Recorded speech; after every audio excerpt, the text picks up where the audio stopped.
यूरोपीय यूनियन ने फ़लस्तीनियों के लिए 1 अरब 80 करोड़ डॉलर मालियत के नए 3 साला माली इमदादी पैकेज का ऐलान कर दिया।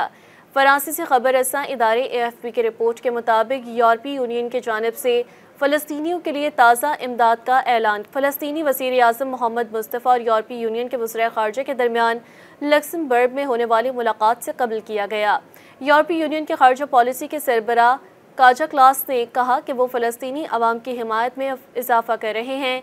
2027 तक 1 अरब 80 करोड़ डॉलर की माली इमदाद से मगरबी किनारे और गाज़ा को मुस्तहकम करने में मदद मिलेगी। यूरोपीय यूनियन फ़लस्तीनी अथॉरिटी को महफूज बनाने पर गौर कर रही है क्योंकि इसराइल ने गाज़ा में अपनी जंग दोबारा शुरू कर दी है। उन्होंने कहा कि इससे मगरबी किनारे में फ़लस्तीनी अवाम की ज़रूरियात को पूरा करने की PA की सलाहियत को तक़वियत मिलेगी और हालात की इजाज़त मिलने के बाद इसे गज़ा पर हुकूमत करने के लिए तैयार किया जाएगा। फ़लस्तीनियों के लिए सबसे बड़े बैनुल-अक़वामी अतिया कुनिंदा ब्रसेल्स ने कहा कि इस पैकेज में फ़लस्तीनी अथॉरिटी के लिए 70 करोड़ 35 लाख डॉलर से ज़ायद की ग्रांट शामिल होगी। यूरोपीय यूनियन का कहना है कि ये फ़ंड्स मालियाती इस्तेहकाम, जमहूरी हुक्मरानी, निजी शोबे की तरक्की और अवामी बुनियादी ढांचे और ख़िदमात से मुतालिक इस्लाहात से मुंसलिक होंगे।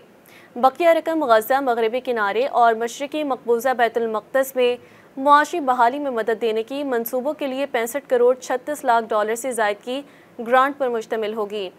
मज़ीद 45 करोड़ 39 लाख डॉलर के कर्ज़े ब्लॉक के कर्ज देने वाले बाजू यूरोपीय इन्वेस्टमेंट बैंक से आएंगे। यूरोपीय यूनियन का नया पैकेज 2021 से 2024 तक 1 अरब 54 करोड़ 32 लाख डॉलर से ज़ायद के पिछले 3 साला सपोर्ट प्लान की पैरवी करता है।